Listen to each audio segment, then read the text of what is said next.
삼성전자 파운드리가 어떻게 되느냐가 더 중요하다고 보고 있고, 이거는 아마도 이번 전쟁에서 교훈 첫 번째, 네. 공급망의 의존도를 낮춰라. 네. 대만의 TSMC 의존도 70% 이거는 리스크다. 그러면 그 수혜는 삼성전자로 갈 수 있기 때문에 오히려 삼성전자는 전쟁이 끝난다면은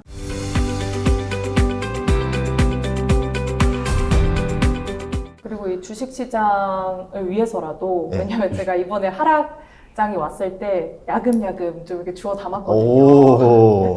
그래서 6천까지 찍었다가 5천까지도 내려갔다가 지금 5,500선까지 회복을 했는데, 어떻게 제가 이번에 삼성전자도 좀 담았거든요.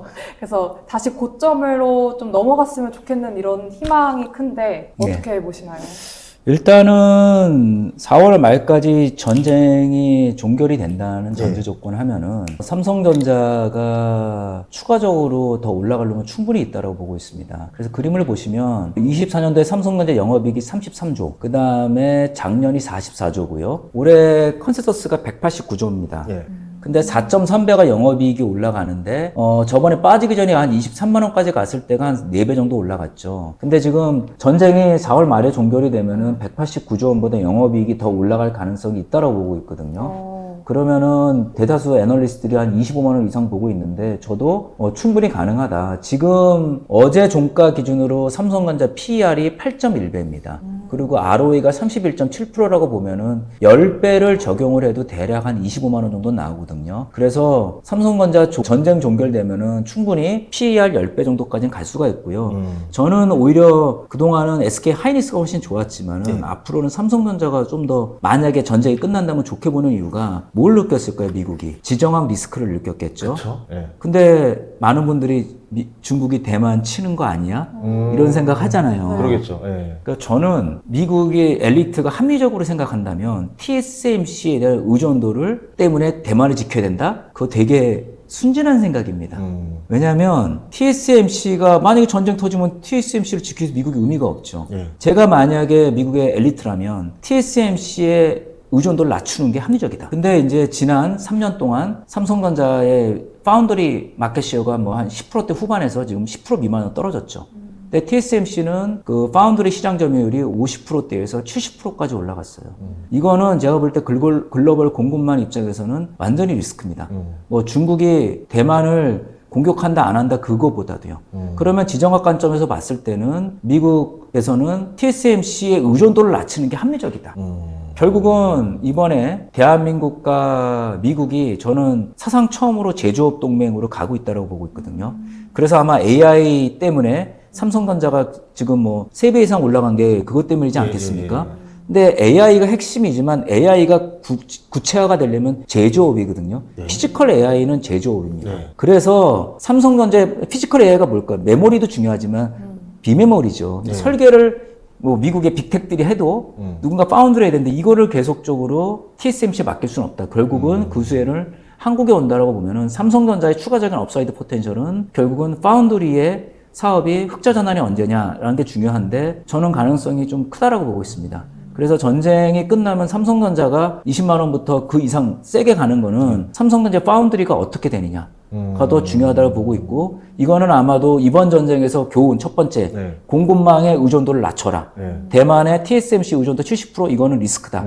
그러면 그 수혜는 삼성전자로 갈 수 있기 때문에 오히려 삼성전자는 전쟁이 끝난다면은 업사이드가 비메모리, 특히 파운드리 쪽으로 많이 보셔야 된다라고 제가 보고 있습니다. 그래서 전쟁 끝나는 거는 삼성전자한테 호재라고 보시는 게 맞다라고 보고 있습니다. TSMC PER이 한 30배 정도 되잖아요. 예. 그러면 이제 메모리 사업에서 한 10배. 예. 그럼 막 파운드리에서 뭐 이제 멀티플을 한 20배 이상 받아준다면은 이걸 중화시켰을 때 대략 삼성전자 그럼 적정 PER도 15배 정도까지도 바라볼 수 있는 그렇게 거예요. 추정하는 게 합리적일 수가 있겠죠. 예. 근데 이제 그게 결국은 뭐냐면은 나중에 또 메모리라는 게 지금 사실 뭐 지나고 보면 1년 전에 어땠을까요?